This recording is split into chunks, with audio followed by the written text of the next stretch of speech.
We are live in the Capitol right now. Just moments ago, Senate File 190 passed the Senate for the last time. This is your bill, Senator Biteman. This is first in the nation bill to ban red flag gun seizure laws.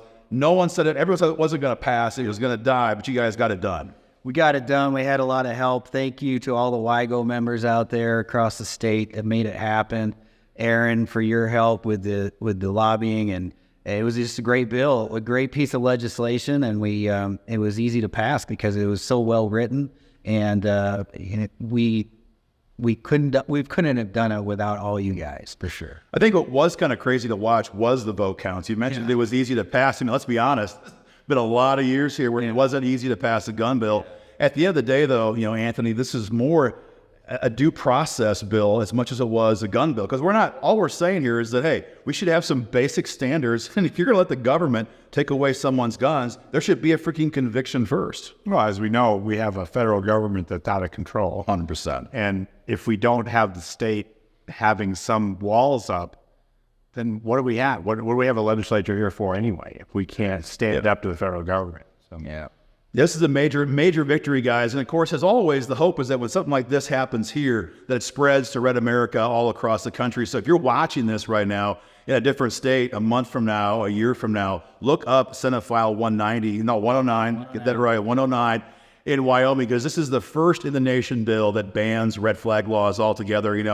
We got going to gun politics a long time ago when you were on the outside, Senator Bouchard. And at that time, we had two states that had constitutional carry way back in the day. We could be in a situation where a decade from now, 20-something states have banned red flag laws as well. And that's always the goal. Well, interesting, when we did constitutional carry, that was in my dream that we would move this across the country. Yeah, and it did. Yeah, so I mean, same with everything that we do. We want to move it across the country. That's our goal. That's our vision. You bet. And who knew that we would ever be at the point where we'd need a law like this? Yeah. Say, it's basically a due process law, like you said. Like, you can't take away our Second Amendment rights without due process. Common sense, right? But that's the fight we're at now, and we're going on offense here in Wyoming, and I encourage other states to join the fight and do what we've done here.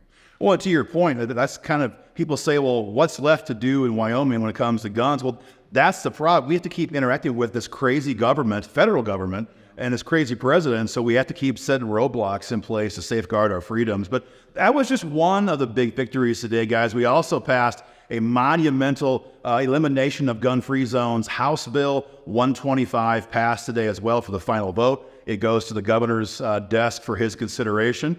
We'll wait and see what happens on that. But what you might not hear in the news, guys, is what actually happened with this bill, because this is Thursday right now?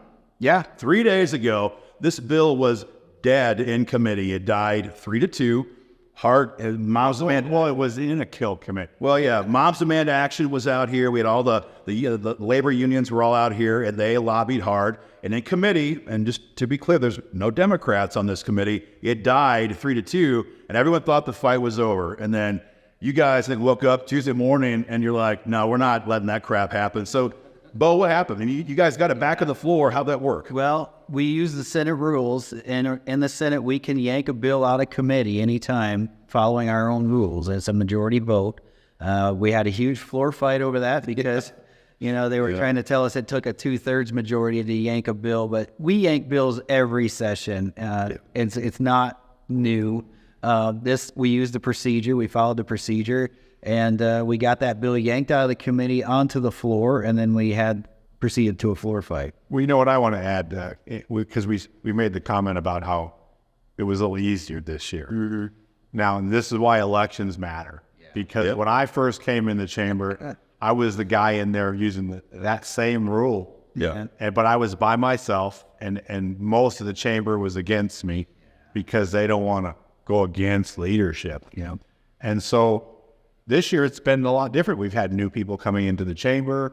We have a different team. Yeah. Elections matter. Keep sending us reinforcements because it matters. We're so close to being in the majority now that we can do stuff like this. It's really important. And just to be clear, you mean the majority of the majority. That's right. And that's the big joke so many times that our members might understand is that, sure, it's a complete GOP majority, but there's a majority, then there's like the real majority who actually runs the building. What you're saying is you guys are close to really having a really big wedge of conservatives down here. You know, so you guys got the bill out on the floor, which was an amazing fight. The media lost their mind. They hated that. The press was up in the gallery with me, you know, rage tweeting about you guys. I was watching them, you know, rage tweet. Well, even the union lobbyist. I mean, even though it's not even a union issue, she's just far left. Sure. And look at how they lost their minds. Right. And what's weird about it is all this bill does, and it's a big thing, but I mean, we're simply saying that we shouldn't let innocent people be butchered in gun-free zones. And we don't have very many in the state, but government buildings are a real problem. Schools in particular.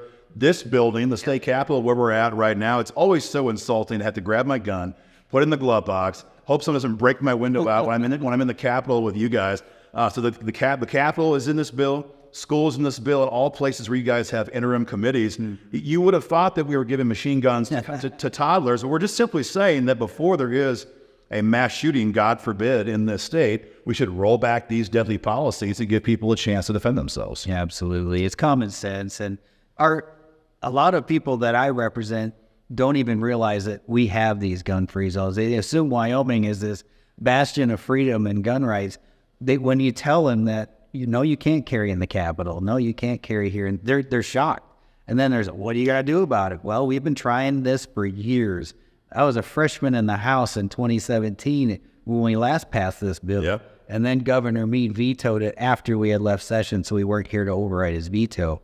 And now we finally got it back on a new governor's desk, and hopefully this governor will do the right thing and sign this bill. I still remember that phone call in 2017, and you called me, you're like, the governor's going to veto it, and I was like, yeah, whatever. It's not April 1st yet. What is this joke, But that just goes to show, again, it's like there's Republicans, there's conservatives, there's Democrats. They don't all mean the same thing, especially in this building. So, guys, thank you very much for getting both HB-125 done. We had amendment fights literally every single floor action. You guys defeated them or got them withdrawn. Got a great bill passed to the governor's desk. We'll see where it goes from here. SF-109, the first of its kind in the country. Thank you both very much. You guys have a big team, but you guys ran the whole play in the floor, and it means a lot to our members to see you guys do this. So, and thank you very much. Everyone shared, without WYGO members, we couldn't do it. No, that's for sure. Well, we appreciate that. And the primaries, our members love to remind anti-gunners what happens. And now that we're fresh off our federal lawsuit victory, we are good to go for the primaries in 24. But hey, you know what? Everyone voted for our bill this year, both of our bills. So we'll see. Maybe it's going to be a smaller list than it was in the past. Thanks a lot, guys, for watching the video. Get involved in the fight today at joinwygo.com.